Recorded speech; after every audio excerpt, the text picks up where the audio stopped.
നമസ്കാരം. ഇന്ന് സംഭവിച്ച പ്രധാനപ്പെട്ട 10 വാർത്തകളിലേക്ക് ടുഡേയ്സ് ഹൈലൈറ്റ്സ് ആരംഭിക്കാം. സ്വാഗതം. ചാലക്കുടി മാരാങ്കോട് ബ്രാഞ്ച് കനാലിൽ വീണ് ഒഴുക്കിൽപ്പെട്ട 2 വയസ്സുകാരൻ മരിച്ചു.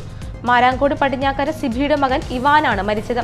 ഇന്ന് വൈകിട്ട് 6 മണിയോടെയാണ് സംഭവം. വീട്ടിൽ അമ്മൂമ്മയോടൊപ്പം കളിച്ചുകൊണ്ടിരുന്ന കുട്ടി പെട്ടെന്നോടി കനാലിൽ വീഴുകയായിരുന്നു. കാട്ടാനയുടെ ആക്രമണത്തിൽ പ്ലാന്റേഷൻ തൊഴിലാളിക്ക് ഗുരുതര പരിക്ക്. കാലടി പ്ലാന്റേഷൻ അതിരപ്പള്ളിയിൽ ഡിവിഷൻ 16 രാവിലെ ടാപ്പിങ്ങിന് പോയ തൊഴിലാളി പാറേക്കാടൻ ബിജുവിനെ കാട്ടാന ആക്രമിച്ചു. ആക്രമണത്തിൽ ഗുരുതരമായി പരിക്കേറ്റ ബിജുവിനെ അങ്കമാലിയിലെ സ്വകാര്യ ആശുപത്രിയിൽ പ്രവേശിപ്പിച്ചു. ഗുരുവായൂർ ഉത്സവത്തിന് മുന്നോടിയായി നടക്കുന്ന ഗുരുവായൂർ ആനയോട്ടത്തിൽ ഗോപിക്കണ്ണൻ ഒന്നാമത്. ഇത് 9ാം തവണയാണ് ഗോപിക്കണ്ണൻ ഒന്നാമതെത്തുന്നത്. ആനയോട്ടം നടന്ന മഞ്ജുളാൽ മുതൽ ക്ഷേത്രനട വരെ പാപ്പാന്മാരുടെ പ്രത്യേക സംഘത്തിന്റെ നിയന്ത്രണത്തിലായിരുന്നു. തൃശൂർ പുഴക്കലിൽ ലോറിയിടിച്ച് കാൽനടയാത്രികനായ മധ്യവയസ്കന് ദാരുണാന്ത്യം. പൂക്കുന്നം കനാട്ടുകര സ്വദേശി 66 വയസ്സുള്ള രാമകൃഷ്ണനാണ് മരിച്ചത്.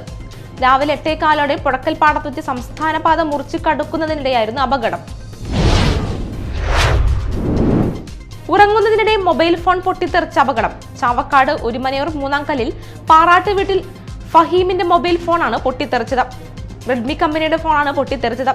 ഫോൺ പൊട്ടിത്തെറിച്ചതിന് കാരണം വ്യക്തമല്ലെന്ന് ഫഹീം പറഞ്ഞു. തൃശൂർ വടക്കേക്കാട് മണികണ്ഠേശ്വരത്ത് മാരകായുധങ്ങളുമായി എത്തിയ സംഘം യുവാക്കളെ ആക്രമിച്ചു.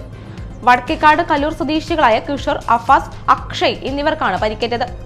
കാറിലും ബൈക്കിലുമായി എത്തി 15ഓളം വരുന്ന സംഘമാണ് തങ്ങളെ ആക്രമിച്ചതെന്ന് യുവാക്കൾ പറഞ്ഞു. പുത്തഞ്ചിറ സെന്റ് ജോസഫ് ഇടവകയിൽ നടക്കുന്ന പുതിയ ദേവാലയത്തിന്റെ നിർമ്മാണം സുഗമമായി പുരോഗമിച്ചുകൊണ്ടിരിക്കുകയാണെന്നും ഇതുമായി ബന്ധപ്പെട്ട് തടസ്സങ്ങളൊന്നുമില്ലെന്നും പള്ളി ഭാരവാഹികൾ വാർത്താക്കുറിപ്പിൽ അറിയിച്ചു. ദേവാലയ നിർമ്മാണവുമായി ബന്ധപ്പെട്ട് കഴിഞ്ഞ ദിവസമുണ്ടായ സംഭവങ്ങളിൽ പോലീസ് സാന്നിധ്യത്തിൽ ചർച്ച നടത്തി പരിഹരിച്ചതായും ഭാരവാഹികൾ പറഞ്ഞു. VR സുനിൽകുമാർ MLA ആസ്തി വികസന ഫണ്ട് ഉപയോഗിച്ച് നിർമ്മാണം പൂർത്തീകരിച്ച മാള കെ കരുണാകര ഹോസ്പിറ്റൽ കോട്ടയത്ത് ഉദ്ഘാടനം നടന്നു. VR സുനിൽകുമാർ MLA ഉദ്ഘാടനം നിർവഹിച്ചു. മാള ബ്ലോക്ക് പഞ്ചായത്ത് പ്രസിഡന്റ് സന്ധ്യ നേസൻ അധ്യക്ഷത വഹിച്ചു. ആളൂർ പോലീസിനെതിരെ CPM പ്രതിഷേധം. പട്ടേപ്പാടത്ത് തെരഞ്ഞെടുപ്പ് പ്രചാരണ പ്രവർത്തനങ്ങളിൽ പങ്കെടുത്ത CPM പ്രവർത്തകർക്കെതിരെ ഗുണ്ടാക്ട് പ്രകാരം കേസെടുത്തതിലാണ് പാർട്ടിയുടെ പ്രതിഷേധം. അർദ്ധരാത്രി പോലും വീടുകളിലെത്തി പ്രവർത്തകരെ കസ്റ്റഡിയിലെടുക്കുന്നുവെന്നാണ് ആക്ഷേപം.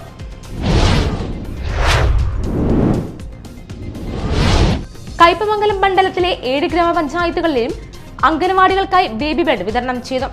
MLA പ്രാദേശിക വികസന ഫണ്ടിൽ നിന്ന് 5 ലക്ഷം രൂപ വകയിരുത്തിയാണ് ബേബി ബെഡുകൾ വിതരണം ചെയ്തത്. ED ടൈസൺ MLA ഉദ്ഘാടനം ചെയ്തു.